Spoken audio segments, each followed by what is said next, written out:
அது ஒரு ஐடியா. என்ன? கீழே கிடந்தது பணம்னு சொல்லுவோம். அப்படி சொன்னா அத வள்ளி செலவு பண்ண ஒத்துக்கவே மாட்டா. ஏன் அப்படி சொல்ற? அவதான் எல்லாத்துலயும் நீதி நேர்மை பாக்குறவளாச்சே. அது யாரோட பணம், அத உரியவங்க கிட்ட கொண்டு போய் சேர்க்கணும்னு சொல்லுவா. அப்ப என்னத்தா செய்யறது? இவன் சினிமா லைன்ல இருந்ததுனால இவனுக்கு டைரக்ஷன் பண்ண சான்ஸ் கிடைச்சிருச்சுன்னு சொல்லுவோம். சூப்பர் அத்தா, செம்மையான ஐடியா சொல்லியிருக்காத்தா. யாருக்கு எந்த சந்தேகமும் வராது. அவ வள்ளியை பார்க்க போகலனாலும் அவ ஏன்னு கேட்க மாட்டா.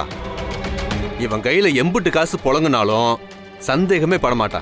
நாம எதிரி கண்ணையும் கட்டலாம், இந்த சுகுமாரோட வாயையும் அடைச்சிடலாம். ஆமாத்தா, ஒரே கல்லுல பல மாங்காய் விழுந்தா யார்தான் மாட்டேன்னு சொல்லுவா? நாம அவன் ஆசை, பாசம், லட்சியம் எல்லாத்தையும் நிறைவேற்றுறோம்னு சொல்லுவோம். அவனுக்கு ஒரு சபலம் தட்டும், அதை புடிச்சுக்கிட்டு அவனை நாம நம்ம வழிக்கு கொண்டு வரணும். கொண்டு வந்துடலாத்தா. நீ சொல்ல சொல்ல எனக்கு ரொம்ப நம்பிக்கையா இருக்கு. நான் அவன்கிட்ட உன் பேரை சொன்னதும் உடனே நீ ஏதோ பெரிய வில்லத்தனம் பண்ற மாதிரி அவன் பேசினான் என்கிட்ட. முதல்ல அதை உடைக்கணும், அப்பதான் அவன் நம்மளை நம்புவான். கண்டிப்பா அத்தா. நான் சொன்ன எல்லாத்தையும் மனசுல வச்சுக்கிட்டு அவன்கிட்ட போய் பேசுங்க. அவன் இங்க கூட்டிட்டு வாங்க, மத்ததெல்லாம் நான் பாத்துக்கிறேன். கவலைப்படாதாத்தா, நீ கோடு போட்டுட்டல, நான் ரோடே போட்டுறேன். எப்படியாவது யார வச்சாவது அந்த கார்த்திகையும் வள்ளியையும் கொல்லணும். ஆமாத்தா, கொல்லுவோம். நான் அதுக்கு ஏற்பாடு பண்றேன். வராத்தா.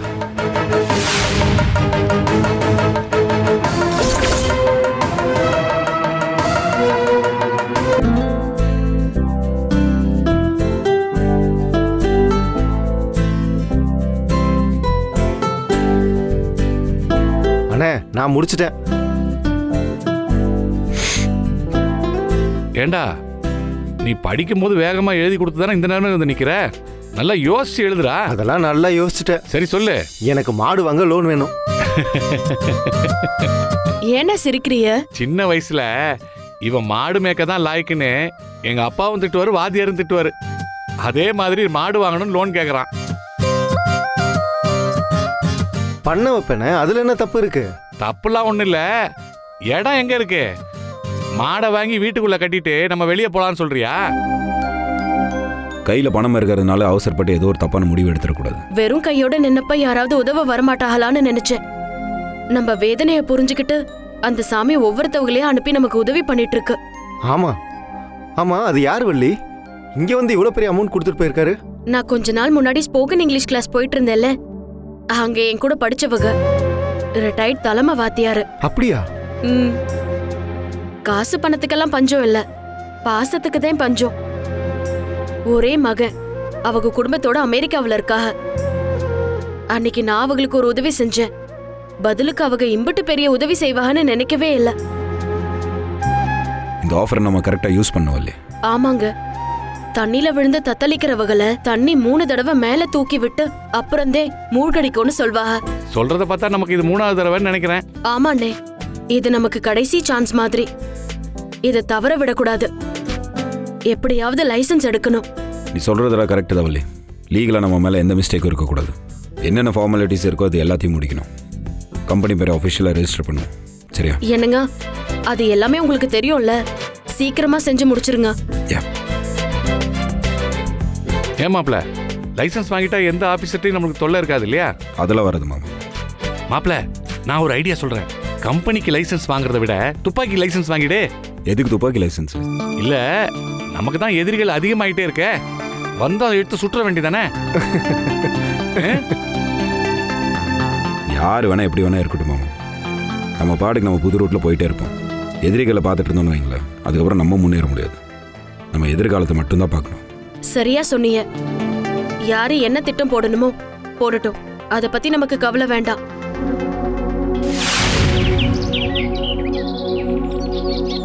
இல்ல மேடம், அவங்க பண்றது வெறும் ஃபைனான்ஸ் பிசினஸ் மாதிரி இல்ல, ஏதோ சோசியல் சர்வீஸ் மாதிரி இருக்கு. லுக், அவங்க என்ன பண்றாங்க, எப்படி பண்றாங்கன்னு சர்டிபிகேட் கொடுங்கன்னு சொல்லி நான் உங்களை கூப்பிடல. என்ன ஃபேக்டோ அதை நான் சொன்னேன் மேடம். அதெல்லாம் வேண்டாம். எங்களுக்கு தேவை ஒண்ணே ஒண்ணுதான். அந்த நியூ கார்த்திக் ஃபைனான்ஸ் இழுத்து மூடணும். அதுக்கு வாய்ப்பு ரொம்ப கம்மியா இருக்கு மேடம். கம்மியா இருக்கிற வாய்ப்பை பார்க்காதீங்க, நமக்கு ஜாஸ்தியா இருக்கிற வாய்ப்பை பாருங்க. தெரிஞ்ச ஆபீசர்ஸ் அனுப்பி அந்த கம்பெனிக்கு சீல் வைக்க பார்த்தோம். 1 hour கூட க்ளோஸ் பண்ண முடியல. அந்த வள்ளி மறுபடியும் கம்பெனியை திறந்துட்டா. நீங்க சொன்ன ஐடியாவை வச்சுதானே அந்த கம்பெனி அவங்க கிட்ட இருந்து எழுதி வாங்கணும். அதே மாதிரி இப்ப இருக்கிற அவங்க கம்பெனியை மூடுறதுக்கு ஒரு வழியை சொல்லுங்க. லைசென்ஸ் இல்லைங்கிற காரணத்தை காட்டி தான் ஏற்கனவே சீல் பண்ண பார்த்தது. அதுவே முடியல. அவங்களுக்கு லைசென்ஸ் கிடைக்காம இருக்கிறதுக்கு என்ன பண்ணலாம் அதை யோசிங்க. அதை தடுக்கவே முடியாது மேடம். அவங்களுக்கு லைசென்ஸ் கிடைச்சிரும். அப்படி மட்டும் சொல்லாதீங்க. எவ்வளோ செலவானாலும் சரி அதை பண்ணுவோம். அவங்களுக்கு லைசென்ஸ் கிடைக்கவே கூடாது. அதுக்கு என்ன பண்ணணுமோ அதை முதல்ல பண்ணுங்க. ஏதாவது ஒரு பிளாக் ஹோல் கிடைக்கும் தான் நானும் பார்த்துட்டு இருக்கேன். கண்ணுக்கு தெரிஞ்சு எதுவும் இல்லை மேடம். உங்களை மாதிரி வேற பெரிய ஆடிட்டர் கிட்ட கேட்டு பாருங்க. ஏதாவது ஒரு யோசனை கிடைக்கும். லைசென்ஸ் இல்லாம எப்படி பப்ளிக் கிட்ட இருந்து டெபாசிட் கலெக்ட் பண்ண முடியும்? அவங்க ஜுவல்ஸை அடகு வைக்க முடியுமா? மேடம், அவங்க கிட்ட லைசென்ஸ் இல்லைனாலும் பண்றத ப்ராப்பரா பண்ணிட்டு இருக்காங்க. அவங்க மேல யாருக்கும் எந்த கம்ப்ளைண்ட்டும் இல்லை.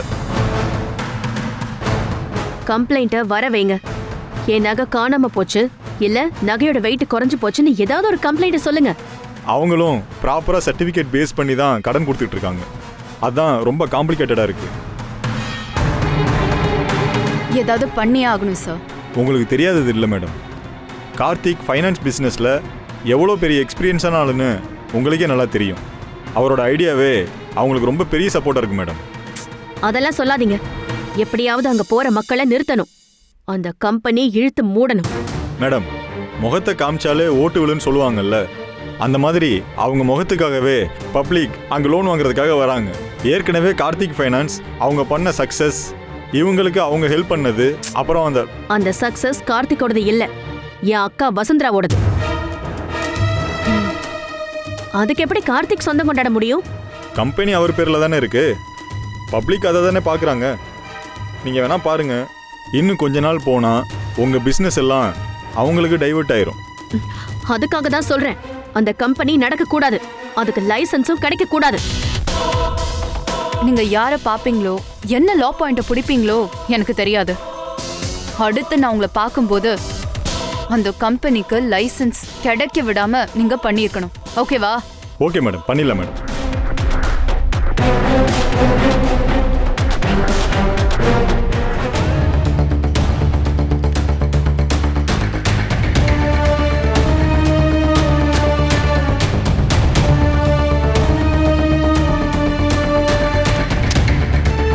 இது எப்படிங்க ஃபைனான்ஸ் லிஸ்ட்டில் வரும்? நீங்கள் லோன் கொடுக்குறதெல்லாம் பார்த்தா அது பேங்கிங் மாதிரிலாம் இருக்கு. சார், நான் எந்த ஃபார்மேட்டில் அப்ளை பண்ணியிருக்கேன்றது உங்களுக்கு தெளிவாக தெரியும். இது எந்த ஆக்டில் வரும்ன்றதும் உங்களுக்கு தெரியும். இருந்தாலும் ஏதோ ஒன்று கேட்கணுன்றதுக்காக கேள்வி கேட்டிருக்காதீங்க. இங்கே பாருங்க, எங்களுக்கு வர டவுட்ஸை நாங்கள் கேட்க தான் செய்வோம். கேளுங்க சார், கேட்க வேணாம்லாம் சொல்ல. ஆனா நீங்க கேக்குற விதத்தை பார்த்தா லைசென்ஸ் இல்லாதது பிரச்சனையா இருக்கிற மாதிரி இல்ல சார். எப்படி தராம இருக்கணுங்கிறதுக்காக கேக்குற மாதிரி இருக்கு. இதை பாருங்க, இது கவர்மெண்ட் ஆஃபீஸ். எங்களுக்கு என்ன ஜீவோ வந்திருக்கோ அதன்படி தான் நாங்கள் ஒர்க் பண்ண முடியும். உங்கள் இஷ்டத்துக்கு ஏதாவது பேசக்கூடாது. நீங்கள் என்கிட்ட சந்தேகம் கேட்குற மாதிரி நானும் உங்ககிட்ட சில விஷயம்லாம் கேட்கலாம்ல, தப்பு இல்லைல்ல? என்னோட நடவடிக்கையில் உங்களுக்கு நம்பிக்கை இல்லைன்னா நீங்கள் அப்பாயின்மெண்ட் வாங்கிட்டு எனக்கு மேலே இருக்கிற அதிகாரியை பார்த்து நீங்கள் ரிப்போர்ட் பண்ணலாம். அவங்க தப்பா பேசினா அவங்களுக்கு மேல இருக்கிற அதிகாரிய அப்பாயின்மெண்ட் வாங்கிட்டு போய் பார்க்கணுமா? நாங்க இந்த ஆபீஸை சுத்தி பார்க்கிறதுக்கோ இல்ல கை கட்டி நிக்கிறதுக்கோ வரல, லைசென்ஸ் வாங்குறதுக்காக வந்திருக்கோம். என்னம்மா நீ ஓவரா பேசுற? இல்ல சார், நீங்க ஏன் கோவப்படுறீங்க? சில அதிகாரிகள் என்னவோ அவங்க மட்டும் 20 மாசத்துல பிறந்த மாதிரி பேசுறாங்க. இங்க யாருக்கும் கொத்தடிமை இல்ல சார். இங்க பாருங்க, லைசன்ஸை வாங்கணும்னு சொன்னீங்க சரி, ஆனால் வந்தால் லைசன்ஸை வாங்க விடாத மாதிரி பேசிட்டு இருக்கீங்களா?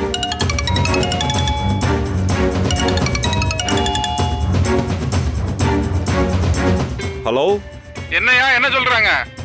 அது ஒன்றும் இல்லை சார், எதுவும் சரியாக வராது. கணேஷ் சாருக்கு இதை ஃபார்வர்ட் பண்ணிட்டேன்னா அவர் இது ரிட்டையர்ட் ஆகிற வரைக்கும் தொட மாட்டார். நான் பார்த்துக்கிறேன்.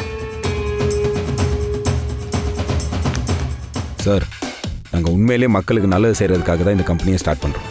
நல்லது செய்கிற ஐடியா உடனே வட்டி எதுவும் வசூல் பண்ண மாட்டீங்களா? சார், அது மெயின்டெனன்ஸ் எக்ஸ்பென்ஸ்க்காக ஒரு சின்ன வட்டியை கலெக்ட் பண்ணுறோம். சின்ன வட்டியோ பெரிய வட்டியோ ஏதோ ஒன்று வாங்குவீங்கல்ல, அப்புறம் என்ன நல்லது செய்கிறேன்னோ? நல்லது செய்கிறதுனா ஃப்ரீயாக பண்ணுறது, சார் நிறைய பெண்களுக்கு நாங்கள் இலவச கடன் உதவியெல்லாம் பண்ணியிருக்கோம் சார். எங்களுக்கு தேவையான ஸ்கீம் எங்களோட பழைய கம்பெனில இருக்கு. அந்த நல்லதெல்லாம் உங்களுக்கு தெரியுமான்னு தெரியல சார். தெரியலன்னா கேட்டு தெரிஞ்சுக்கோங்க சார். நான் தெரிஞ்சுக்கிறது இருக்கட்டும், நீங்கள் ஒன்று தெரிஞ்சுக்கணும். நகை, காரு, சொத்து இப்படி இதெல்லாம் அடகு வச்சு தான் கடன் வாங்குவாங்க.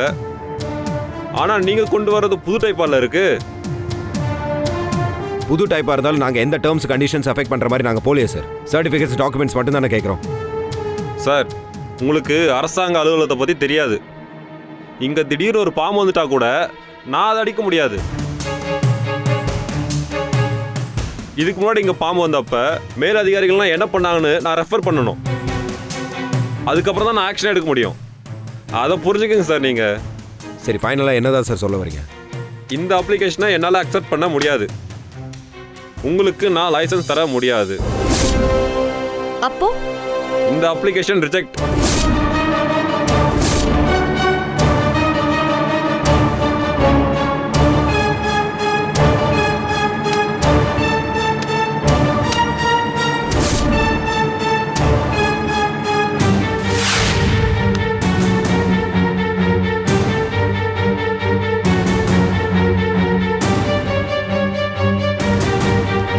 இந்தாங்க, குடிங்க.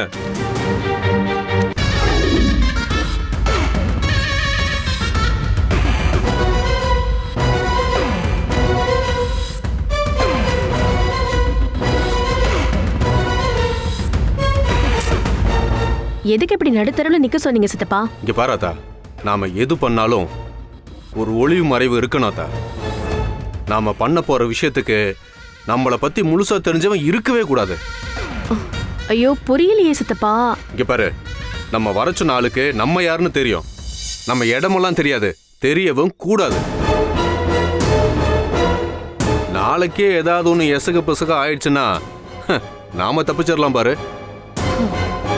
இவ்ளோ முன்னெச்சரிக்கையா இருக்கிற ஆளு அந்த கூட்டத்துல இருந்து ஆளை பிடிச்சிருக்கீங்க, அது தப்பா படலையா? இங்க பாரு, யாருக்கு என்ன தேவையோ அதை கொடுத்தா போதும். நான் செலக்ட் பண்ண ஆளுக்கு நிச்சயமா பண தேவை இருக்கு. அதுதான் தெரியுமே, ஆனா அதுக்கு மட்டும் இராதான். இதை வரான் பாரு. இங்கதானே வர சொன்னாங்க. வா பங்காளி.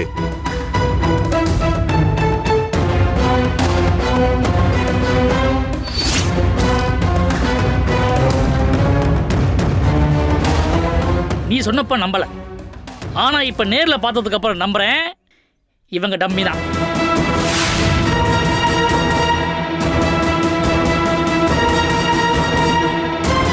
ஏங்க, நீங்க முறைச்சா கூட எடுபடலைங்க. நீங்க நிஜமாவே டம்மி தான். வந்த வேலையை மட்டும் பாரியா. ஏதோ வேலை கொடுக்குறேன்னு சொன்னீங்க, இன்னும் வேலையை கொடுக்கலையே. வந்து 1 நிமிஷம் ஆச்சு. அத்தா, அது எடு அத்தா. ஓ, வேலை உள்ளதா இருக்கா? ஆமாமா. ரொம்ப வீட்டான வேலையா இருக்குமோ?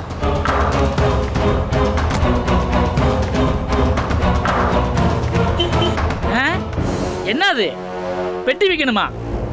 இந்த வேலை நமக்கு ஆகாது சாமி. என் ஸ்டேட்டஸ் என்ன? சித்தப்பா, இவன் ரொம்ப பேசுறான், வேலைக்கு ஆக மாட்டான். ஏங்க, வேலையே கொடுக்கல, அதுக்குள்ள வேலையை பண்ணவனா மாட்டான்னு நீங்க என்ன முடிவு பண்றீங்க? சித்தப்பா, சாப்பிட்டு 1 hour தான் ஆச்சு, அதுக்குள்ள பசிக்குது. பாக்கெட்ல வேற ஒன்றும் இல்லை. போகும்போது 100 வாங்கிக்க வேண்டியதான்.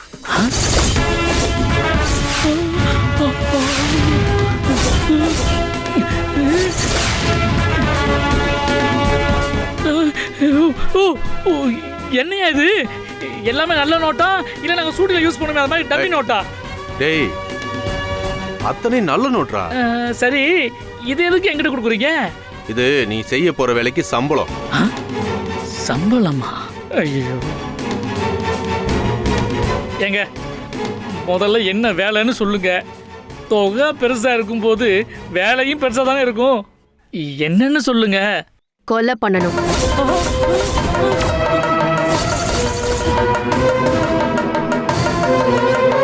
அத்தாடி சாமி, உங்க 2 பேர் காலுக்கு ஒரு கும்புரு. ஹலோ, ஒரு நிமிஷம். அவ்வளவு சுலபமாலாம் இங்கிருந்து போயிட முடியாது. ஏங்க, நான் எழுதுற கதையில கூட கொலைன்னு ஒரு சீன் வந்தா அதை எழுதாம வேண்டாமான்னு 10 நாள் உட்காந்து யோசிப்பேன். அதுக்கே கை காலெல்லாம் நடுங்கும். தெரியும், ஆனா இப்ப நீ யோசிக்க மாட்ட. சித்தப்ப,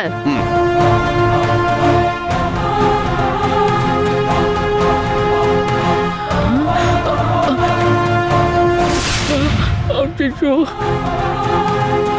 நம்ம குடும்ப போட்ட இவங்க கிட்ட எப்படி வந்தது? நம்மள பிளாக்மெயில் பண்றதுக்காக இப்படி பண்றாங்களா? எங்க இது என் ஃபேமிலி போட்டோ, இது எப்படி உங்களுக்கு கிடைச்சது? ஏய், உன்னை கண்டுபிடிக்கிறப்பவே உன் ஜாதகத்தை எடுத்துட்டோம்ல. செய்யற தொழில் சரியா இல்லைன்னா தொழில மாத்தி சம்பாதிக்கிறது இல்ல, அந்த மாதிரி தான் இதுவும். 28 வயசுல முதிர்கண்ணியா உன் அக்கா, அப்புறம் ஒரு தங்கச்சி, இவங்களுக்கெல்லாம் ஒரு வழி காட்ட வேண்டாமா? இங்க பாரு, ஒரே வேலை, உன்னோட ஒட்டுமொத்த கஷ்டமும் போயிடும். ஏண்டா உன் குடும்பத்துக்காக இதெல்லாம் செய்ய மாட்டியா? எங்க அதுக்காக இதை எப்படிங்க செய்யறது? சொல்றேன் பங்காளி, நான் ரூட்டு போட்டு கொடுக்குறேன். ரூட்டா? ஏதோ பெருசா சிக்க வைக்காம இருந்தா சரி. இத பாரு, பாக்குற தொழிலை பத்தி யாரும் கேள்வி கேட்க மாட்டாங்க. வாழ்ற வாழ்க்கையை தான் பாப்பாங்க. உன் குடும்பம், அக்கா, தங்கச்சி, அவங்கெல்லாம் சந்தோஷமா வாழ போறத நீ நினைச்சு பாரு.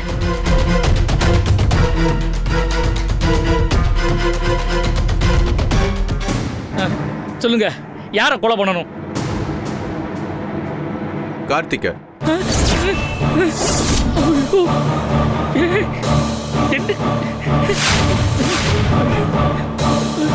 என்ன விசுவாசமா? அதெல்லாம் சோறு போடாத தம்பி. வள்ளிக்கு நல்ல வாழ்க்கை அமையணும்னு நான் எவ்வளவு பாடுபட்டேன். நானே எப்படிங்க? இங்க பாரு, அதுதான் கதையில ட்விஸ்ட். இங்க பாரு, நீ எல்லாம் ஸ்கிரீன் பிளே பண்ணல, பண்ணது நாங்க. யார் வேணா எதிரி ஆகலாம், யார் வேணா நண்பன் ஆகலாம். கதை இன்ட்ரெஸ்டா இருந்தா சரி. எவ்வளவு பெரிய தொகை கைவிட்டு போக கூடாதுன்னு நல்லா யோசி. எல்லாமே சுலபமா முடியும். இங்க பாரு, இத நீ பண்ணலனாலும் வேற யாராவது ஒருத்தர் பண்ணதான் போறாங்க. என்ன பண்ணலாம்? அதுக்காக விஷயம் தெரிஞ்ச உன்னை நாங்க சும்மாலாம் விட முடியாது. நீ ஓடவும் முடியாது, ஒளியவும் முடியாது. நல்லா யோசிச்சு பாரு. ஏங்க, நான் எதுக்குங்க ஓட போறேன்? தொகை பெருசா கொடுக்குறீங்க, அது சரி. இதுக்கு ஏதாவது டைம் லிமிட்லாம் இருக்கா? ஒரு வாரத்துக்குள்ள முடிக்கணும். கண்டிப்பா. இந்த அப்ப நான் வரேன்.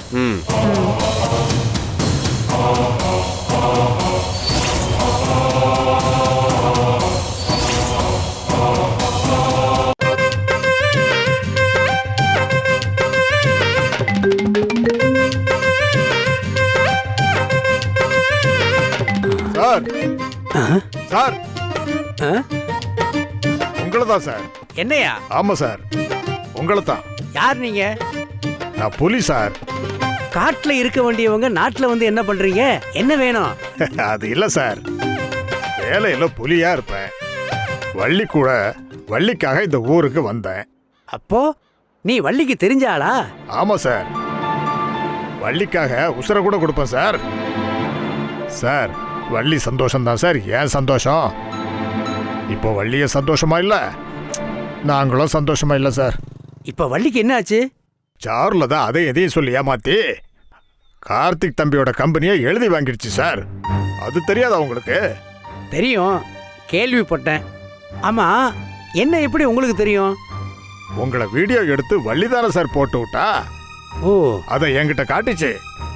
நீங்களும் வள்ளிய ஒன்னா படிக்கிறீங்கன்னு சொல்லிச்சு. ஓ அப்படியா? ஆமா சார், அந்த வீடியோவை நிறைய பேர் பார்க்க வைக்கிறதுக்கு வள்ளி என்னென்னமோ பண்ணிச்சு சார். ஆமா, உண்மைதான். எனக்கு வாழ்க்கையில ஒரு அடையாளமே இல்லாம இருந்தது. என்ன பண்றதுன்னு தெரியாம முழிச்சுக்கிட்டு இருந்தேன். அதுவும் ரிட்டையர் ஆனப்புறம். ஆனா எனக்கு ஒரு வழியை காட்டுனது வள்ளி தான். ஏன் சார், அமெரிக்காக்கு எப்ப சார் போறீங்க? கூடிய சீக்கிரம் போக வேண்டியதுதான். நீங்க அமெரிக்காக்கு போறதுக்கு முன்னாடி வள்ளிக்கு ஏதாவது உதவி செய்ய முடியுமான்னு கொஞ்சம் பாருங்க சார். ஏன், வள்ளிக்கு என்ன ஆச்சு? நியூ கார்த்திக் ஃபைனான்ஸ்னு ஒன்று ஆரம்பிச்சிச்சு. இப்போ அதுக்கும் பிரச்சனை ஆயிடுச்சு. அப்படியா? ஏன் பிசினஸ் சரியா நடக்கலையா? வள்ளி ராசிக்கு மண்ணை தொட்டா கூட பொண்ணாகும் சார். அவங்க வியாபாரத்துக்கெல்லாம் ஒன்றும் குறைச்சல் இல்லை. கடவுள் புண்ணியத்தில் முதல் கிடைச்ச மாதிரியே வியாபாரமும் கிடைச்சது. அப்புறம் என்ன? அது மாதிரி கம்பெனி நடத்துறதுக்கு லைசன்ஸ் வேணுமா சார்? யாரோ அரசு அதிகாரிங்க வந்து ஒரு ஃபைனான்ஸ் கம்பெனி ஆரம்பிக்கிறதா இருந்தா அதுக்கு என்னென்ன ரூல்ஸ் இருக்குன்னு உங்களுக்கு தெரியுமா? ஒரு ஃபைனான்ஸ் கம்பெனி நடத்துறவருக்கு அதை எப்படி முறைப்படி ஆரம்பிக்கணும்னு தெரியாதவருக்கு. அப்படியா?